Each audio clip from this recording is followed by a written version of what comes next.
Hello, friends, and welcome back to the No Holds Barred Witchcraft podcast, as sponsored by thothwitchcraft.com. Now, today we're talking about gatekeeping. How much I can tell you, and it will depend, because, it's always difficult. How far do you go with telling people and disclosing magical secrets? I don't know. How far do you go, Chris, with disclosing information? How do you decide what someone should know versus what someone shouldn't know? Or do you just ramble until they look confused like I do? Yeah, so I pretty much gauge it on how they respond to the things that I'm saying. So if they respond in a way that kind of goes, they're still following you, um, then as soon as they give the kind of cues that they're no longer following where you're at, you kind of tail off or change subject altogether. Yeah. I mean, I suppose we're blessed in a way that we have no morals or ethics, so there's nothing that we can't not discuss, It's like, you want to kill someone? Yeah, that's fine. We'll explain how you do that. You want to hex someone? Yeah, that's fine. We'll do some jinxing. We'll do some of that. Oh, how many generations do you want to curse that family for? That kind of thing. It's basically a case of we don't really care so much about that. So we never have to stop ourselves from giving knowledge away that other people could misuse because we don't really care about that sort of Because it's thing. all academic, really. Whether or not they're capable of actually doing the work Yeah. will depend on the individual and the response, because it's very rare that we're actually agreeing to do the work for a person, um, that actually they're taking on the responsibilities of doing it well or doing it badly is entirely on them, and therefore why should it bother us? Yeah. Well, I was involved with a little scandal.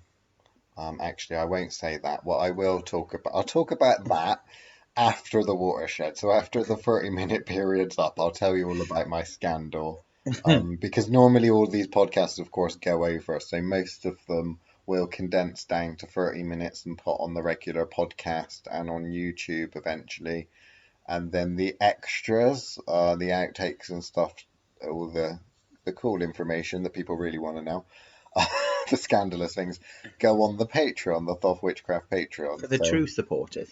for the true seeker. So I won't say about that because I almost let something slip that I don't probably shouldn't. I'm gatekeeping now, you see. Um, but I won't talk about that. So what I will talk about instead is I'll have to make something up quickly that's along the lines of gatekeeping, and that's got to be something about how do you really distinguish if you're not caring about giving people the information? How do you distinguish with how capable someone is of something? So a big problem is that people will come to me and they'll ask me to do something for them, or they'll ask me how they would go about doing something to make it work, more often than not, actually. Um, and I'll know that they're not up to scratch. So I'll know that they've got a little bit more training that they would need in order to get to that stage. And I think that the closest thing to gatekeeping I think that we have is if we know that that person needs some training and they need to learn more or pick up a new skill or whatever it is, but we can't really tell them that because it's rude. So So they it's, tell it. yeah, which brings me into this scandal that was going to talk about. Um, but it's a case of, if someone approaches you and they want to, I don't know, they want to know about the secrets and mysteries of death, because we've been talking about that a lot lately. And I can't really, unlike a religious person that will say, well, this is what happens after you die, blah, blah, blah, blah, blah. It's not really was not normally what we would do. We would normally sit down and say, well, what experiences do you have with the dying process? What experience do you have with working with the dead? All that kind of thing. And then based on not just what they say, but on their ability that they can demonstrate, will assist them and make recommendations of, well, have you tried talking to this thing? Have you tried experimenting with this? Have you done this ritual? Have you done that ritual? If they have a certain belief, we'll challenge that and say, well, what about this situation? How does that compute? How does that alter your belief? If you were to have such and such result, that kind of a thing. And it's basically a case of taking someone out of their comfort zone. Now, the real mystery, I think, that I've only realized fairly recently, I think, is that people are very, very confused with how we find out what their ability is. So, and several people have said, and I know that I'm not the only one that this happened to, people can get a little bit upset with the fact that you'll say, well, I'm not going to tell you that, but I recommend you go and do this, and then you'll have your answer. Because it's like with anything, if I just tell you the answer, it's not really going to mean anything. You're going to put it down to my personal opinion. Whereas when you've gone and discovered something for yourself and experienced it and have gnosis of it, know it to be true because you have practical experience and have done it yourself. That's another thing. And I think that having talked to Lady Poison and other witches and that we know, quite a lot of people, if they do put themselves out there and teach others and help others, they don't gatekeep to keep knowledge out of other people's hands, like the movies would kind of have you believe, oh, well, it's good versus bad, and we can't have people knowing all these deep, dark secrets, or there'll be a war, or, that kind of thing. It's actually more of a case of not spoiling the experience from other people. Because you'll get a lot of people, and you'll notice this, the armchair magicians, that all they want to do is collect opinion. They want to read this book, and then another book, and then another book, and they won't actually do anything.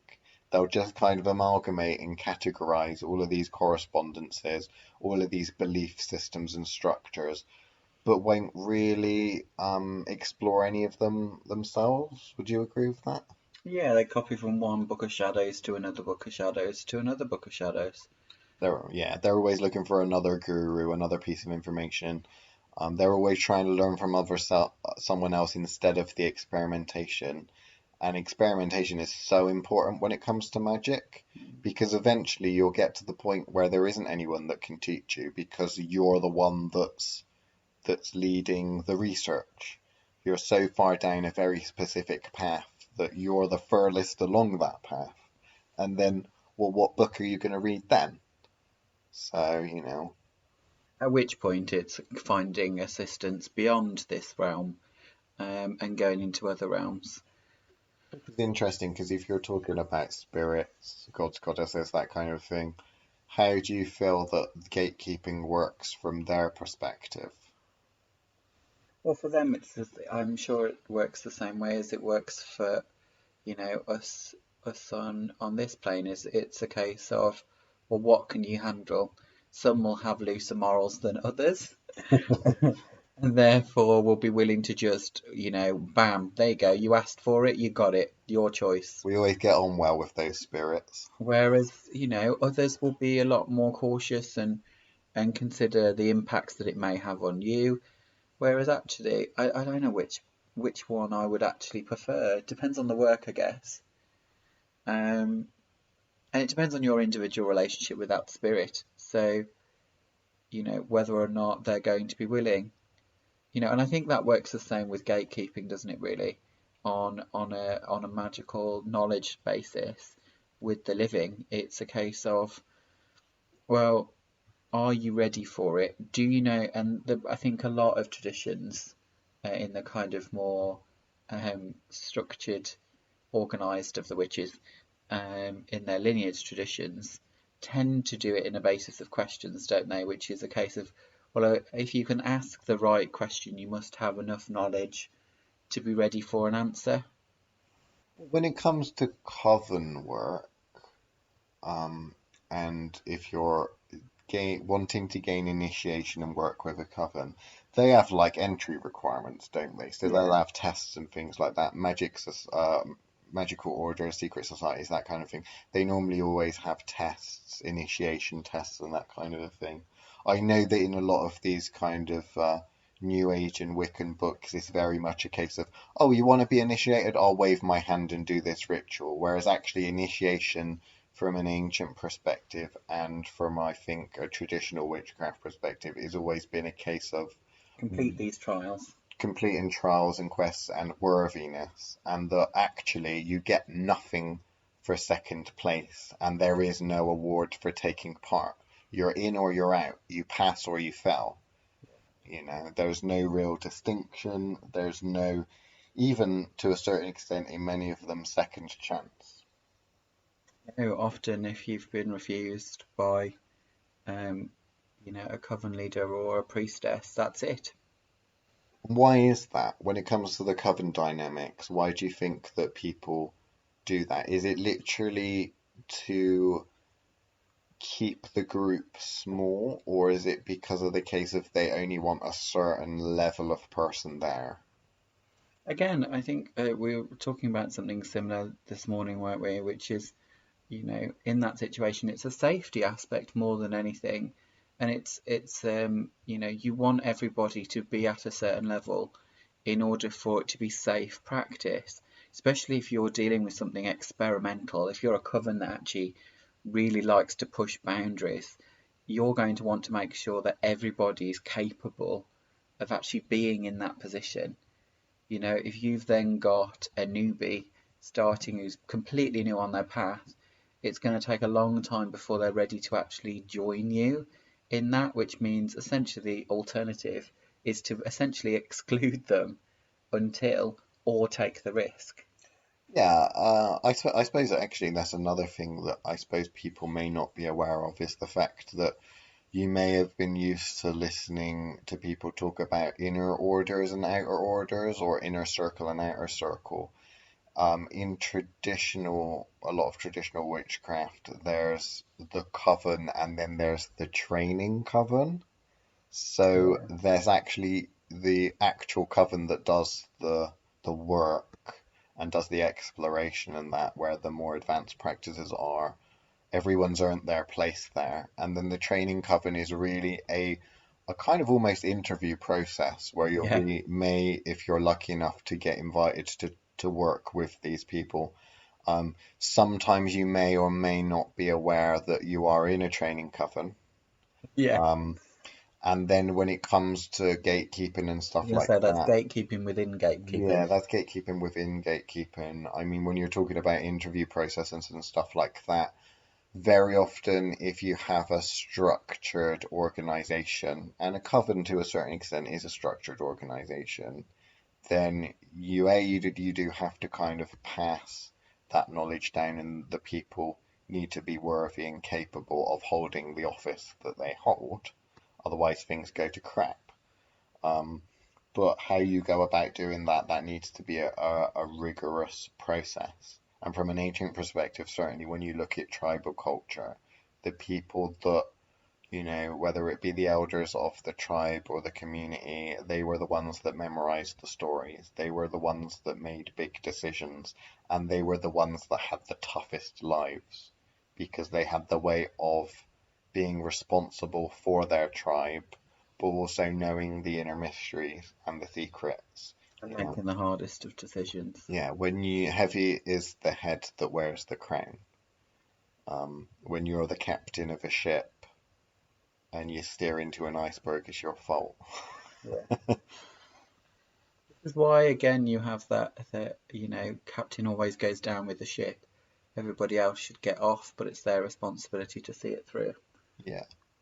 And I think that naturally, actually, because in the occult world and the magical world, there's a lot of people that do think of elitism as you're trying to keep knowledge from me. And although, yes, that's very, very true that there are a lot of people out there that only really want to keep the knowledge from you and they don't want to help you. But actually, there are so many people that actually do want to help others. The problem is that you can't. You need to go at the pace of the person that you're trying to help. We have to go at the pace of our clients when we help people, from the consultations and the professional witchcraft and stuff that we practice, if you've got a client that comes to you, you've got to work within their paradigm, essentially work within their system that they're used to using. Okay, you can help them push past it to a certain extent, but there are things that I've done with clients that take 10 times as long and require twice the amount of effort than if I was to just do it myself, because I take a different approach. Yeah. But because you've got to respect the client's path, and not all paths are necessarily equal. They may all lead, if it's an actual path and not just a dead end like in a maze, they may all lead in the same direction, but some are lumpier and bumpier and twistier than others. The crooked path that witches are very often on. There's all sorts of things that are going on that. This is where it comes to, and I imagine why coven dynamics work in the way that they tend to, is that you want to be able to be speaking on that level with that group, which means you shouldn't feel, when it comes to the non-teaching coven and actually the inner circle, you should be talking on a level that meets everybody's requirement. So actually everybody should be able to follow that. So in order to push and maintain that high level of a coven, it has to have those kind of levels within levels that are built there. Otherwise you'll spend half your time explaining what you mean in a situation where you shouldn't have to. Yeah. Well, yeah, again, with coven work and stuff like that, remember that there's always a reason for doing something. It's not empty ritual. In a lot of the rituals that you see, particularly when it comes to religious rites, such as the turn-ins of the seasons and that kind of thing, it's empty ritual. There's not a lot of real magic that's going on. It's more of celebration. It's celebration and such. Whereas if you're doing actual ritual where you need to get some serious work done, if the other people that are helping you with that ritual or procedure or piece of magic, if they're not up to par and they're not doing their job, then they need to go. You can't carry dead weight necessarily. But yeah, gatekeeping's quite an interesting one, just for the simple reason that it has a bad reputation. But I think that's because people misunderstand its purpose. And it is very often that you'll find that there are people with no knowledge to pass on and no secrets, and that they retain silly little bits of information and expect the world. Normally it goes from time. If you've got a coven that says it's going to take you a year and a day to do this for no apparent reason, instead of you being able to demonstrate a level of knowledge or experience, that's a worrying thing to me. Yeah. Because what you will find with certain, I wouldn't even say necessarily secret societies, but organizations with inner and outer orders that are public, is that actually it can be a bit more sinister, or it can be a money-making scheme. So if you look, for example, in not really magical related, but if you look at Satanism, the Church of Satan, what you'll have is people pay money to get a red card membership. The only reason they want that red card is so that they can go around calling themselves a Satanist, but they pay money for that. So the people that run the Satanic Church get money from people that are buying into that.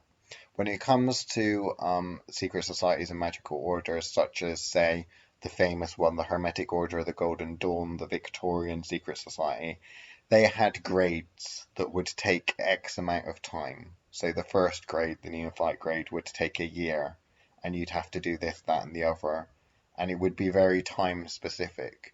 But the problem with that, of course, is that everyone was always seeking access to the inner order. They were always seeking to be promoted. It's like starting off in a company at the bottom and then wanting to progress as you get older, higher up the ranks, becoming a manager, and then a regional manager, and then a director, and then, something else. Is one of those things where with progression, so we have no system of progression with the work that we do. It's literally, we have no secret society, we have no order. We have a company, but that works slightly different because it's a business at the end of the day. So it's a case of all of the secrets we want to give out as much as possible. It's just a case of how much you can give away and it be of practical relevance to the people and how many people actually want the knowledge in the first place.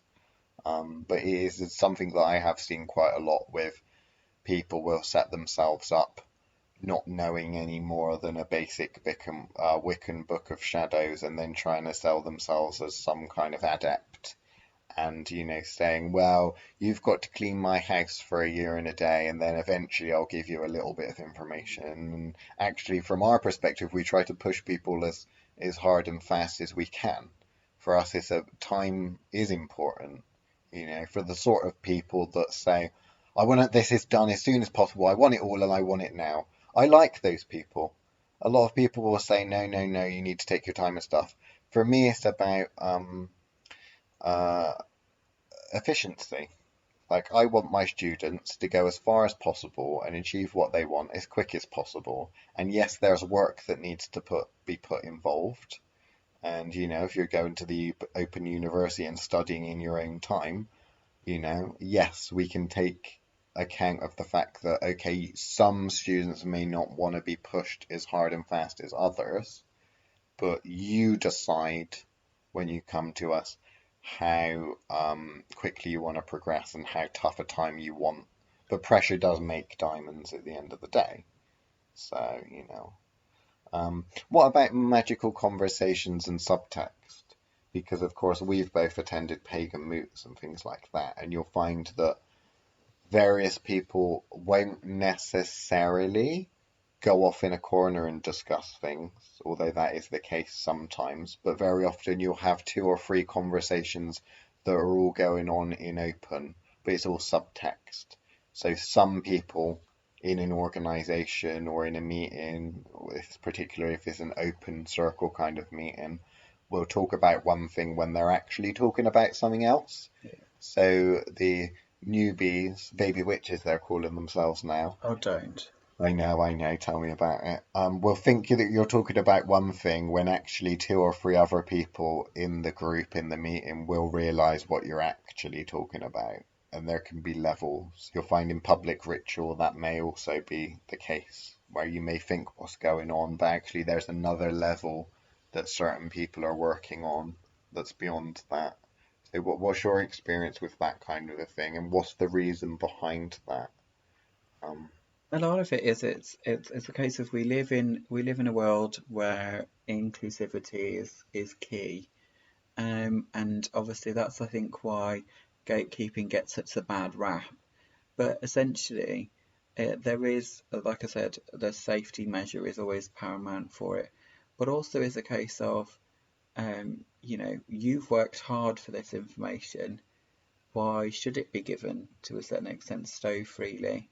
And everybody isn't entitled to the same level of information because they need to oh, be able to okay. understand the information that they've got. If they can't apply it, then what's the point of them having it's like handing a person an encyclopedia and going, you're now a doctor.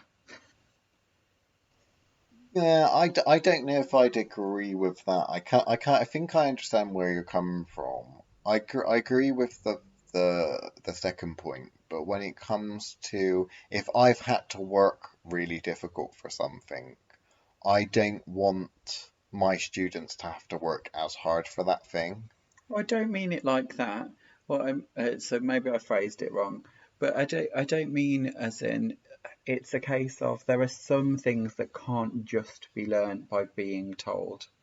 Yeah. There Oh, are yeah, some yeah, I things agree that with need that. to be experienced, Most things when it comes to magic is technique, and then you need to experience it. in And which case it's not as in you need to have worked for the knowledge, you need to work to be able to apply the yeah, knowledge. you need to do it. It's not book learning and memorizing. It's an art form. Magic is an art form. You have to do it. Um, Being able to read a periodic table doesn't mean you have any understanding of how those elements interact with one another. yeah. And all what I would personally say, because this is my opinion, so it's going to be controversial. Um, all tests when it comes to magic are 100% practical.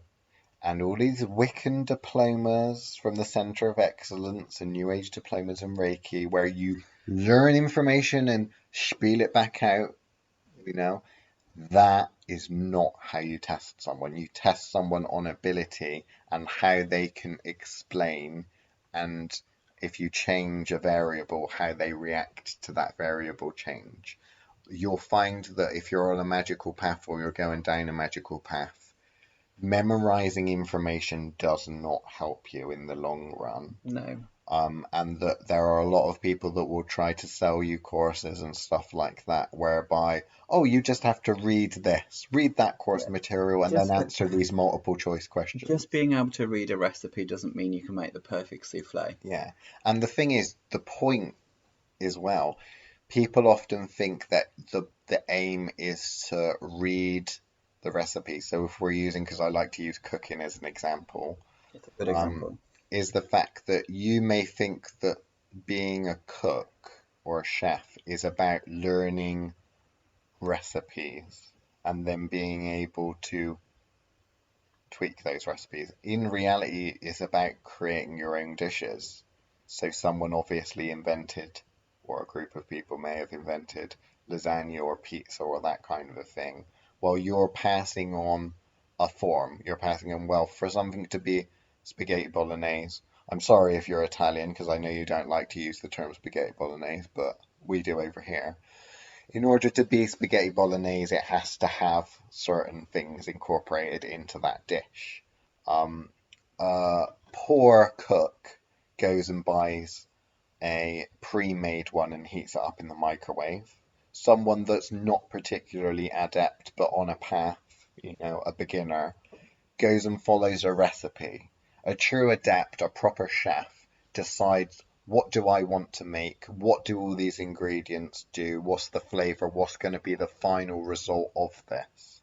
And create something. And that's what we're aiming to help people do, is that they shouldn't be looking at the procedure and I need to use a puppet for that. I need to use a crystal for this. I need to do my candle spell because that's the only form of magic that I understand and can do well. It's more of a case of, out of everything that's at my disposal, what is going to get this done quickest, easiest, cheapest? And the true adept has a palette that you can then walk back in and go, after someone's done a spell work, and go, oh, I like what you did there. Yeah. And not everyone necessarily wants to reach an adept level. Some people just want to learn basic magic, a basic system of magic whereby they can influence change. So when they're low on money, they can get a little bit more money, use some magic for that, or love, or, healing, that kind of thing. Medical problems, that they can do that. Adepthood is difficult for a reason. You can go on a first aid course in a weekend, but it takes you many years to train to be a doctor, and that is the real difference. That is the difference between what you're talking about when you're looking at a lot of the courses that are out there and a lot of the ways that people teach. Ultimately, we like to try and push people to train as specialist doctors, but we realize that actually 99.99% of people don't want that. And, whether you can say they're capable of that or not doesn't really matter. So we don't really look down, I don't think, on people that don't want that. Believe it or not, we're already at that time again. So I think before it switches over to the Patreon, maybe you should explain the new gatekeeping that we've kind of got going on in the Patreon. Yeah, so obviously, because at this point, with all the consultations and stuff like that, what we've decided to do is launch our internship program / training program. So if you go on the thothwitchcraft.com website, there will be a page that's all about learning witchcraft from us virtually online. So we're helping you do distance learning. But it's not going to be like any other distance learning course that you've been on. So check out the links in the description, and then obviously check out thothwitchcraft.com if you want us personally to mentor you.